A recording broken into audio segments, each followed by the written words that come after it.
Hello दोस्तों, आपका स्वागत है आपके अपने चैनल मेंटोर एकेडमी में। आज हम करने जा रहे हैं भारतीय मानक जो ब्यूरो है उसके पेयजल आपूर्ति के लिए भारत सरकार ने कुछ मानक तैयार किए हैं, उसके बारे में हम डिटेल से बात करेंगे। तो हम शुरू में ये चर्चा में क्यों हो इसके बारे में जानेंगे, फिर इस ड्राफ्ट की कुछ मुख्य बातें हैं उसके बारे में जानेंगे, और फिर जल वितरण जो प्रक्रिया है इसके बारे में हम डिटेल से बात करेंगे। तो हम शुरू करते हैं। तो यह चर्चा में क्यों है इसके बारे में हम जानेंगे। यह चर्चा में इसलिए है क्योंकि यह भारतीय जो मानक ब्यूरो है BIS जो स्टैंडर्ड है, भारतीय मानक ब्यूरो ने पाइप के जरिए पेयजल की आपूर्ति के लिए मानक का मसौदा तैयार किया है। जो एक कमेटी है इसने एक ये जो मानक तैयार किए हैं पेयजल आपूर्ति के लिए, यह सिर्फ ग्रामीण, यह ज़्यादातर ग्रामीण जो इलाके हैं उसमें के लिए यह तैयार किया गया है। यह ड्राफ्ट BIS की public drinking water supply service sectional committee द्वारा तैयार किया गया है, और इसे जल जीवन मिशन के तहत नल कनेक्शन, यानी इसे जल जीवन जो मिशन है, जल जीवन मिशन, इसके तहत 2024 तक, यानी 2024 तक कनेक्शन के माध्यम से सभी जो ग्रामीण घरों में सुरक्षित और पेयजल है, जल को मुहैया कराने के लक्ष्य को ध्यान में रखते हुए इसे तैयार किया गया है। तो आगे चलते हैं। तो यहाँ तक हमने जाना कि यह चर्चा में क्यों है। ये फिलहाल जो करंट में जो टॉपिक रहेंगे, हम इस ऐसे टॉपिकों को आगे भी लाते रहेंगे। तो आगे जानते हैं इसके ड्राफ्ट की कुछ मुख्य बातें। तो ड्राफ्ट की मुख्य बातें के बारे में हम जानेंगे। ड्राफ्ट की कुछ मुख्य बातें क्या हैं।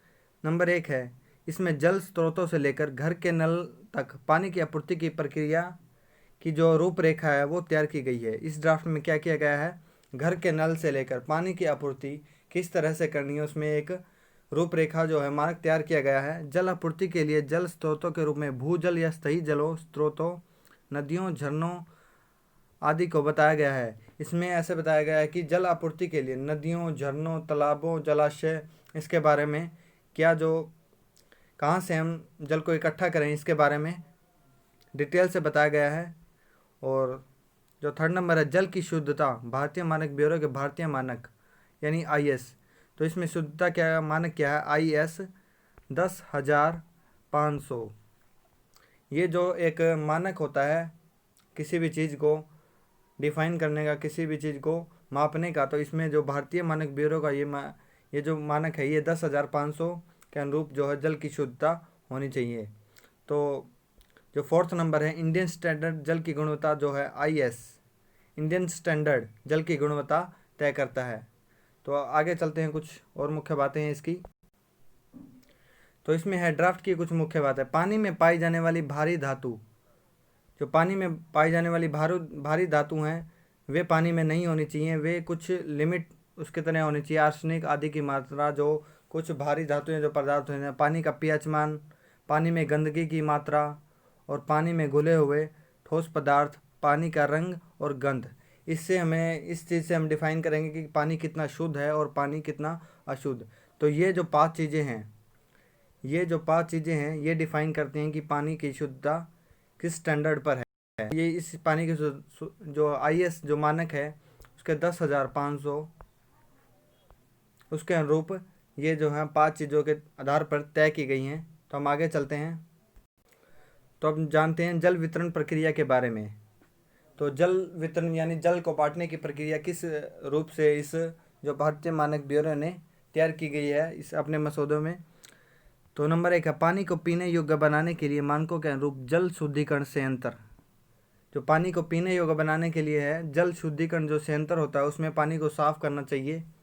और जल के भंडारण के लिए जलाशय, जल को स्टोर करने के लिए कुछ जलाशय भी होने चाहिए। और जल वितरण के सभी स्तर पर प्रदूषण से छुटकारा पाने के लिए कीटाणु शोधन होने चाहिए। जहाँ पर जो जल वितरण करना है वहाँ पर प्रदूषण यानी जो बदबू या इस चीज़ से छुटकारा पाने के लिए कीटाणु शोधन जो दवाइयाँ हैं उसको उनका प्रयोग किया जाना चाहिए। जल के नियंत्रण और निगरानी के लिए वाटर मीटर वाल्व और अन्य ज़रूरी उपकरण लगाने चाहिए। तो इसमें क्या है, वाटर मीटर वाल्व और अन्य ज़रूरी उपकरण लगाने चाहिए। तो इसमें DM की जो अवधारणा है उसको भी अपनाना चाहिए। DM जल नेटवर्क में रिसाव को नियंत्रित करने से एक DM में क्या है, जो है जल नेटवर्क में रिसाव, जहाँ पर रिसाव हो रहा है नदियों में, नहरों में, उसको रिसाव को नियंत्रित करने से जुड़ी एक ये जो अवधारणा है। तो दोस्तों आगे चलते हैं। तो दोस्तों इस सभी डिटेल से हमने एक क्वेश्चन बनाया है, जो जैसे कि टुडे का क्वेश्चन है, आज का क्वेश्चन है। ऑप्शन इसके जो हैं, पानी की शुद्धता के लिए IS 10,500 के आधार पर मानदंड तैयार किए गए हैं। नल कनेक्शन के माध्यम से 2024 तक ग्रामीण परिवारों को सुरक्षित जल उपलब्ध कराना है।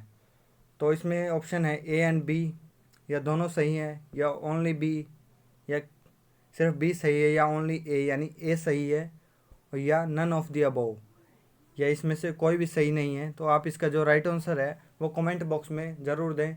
तो दोस्तों अगर वीडियो अच्छी लगी है तो लाइक शेयर एंड सब्सक्राइब ज़रूर करें, और वीडियो को शेयर करना ना भूलें। धन्यवाद।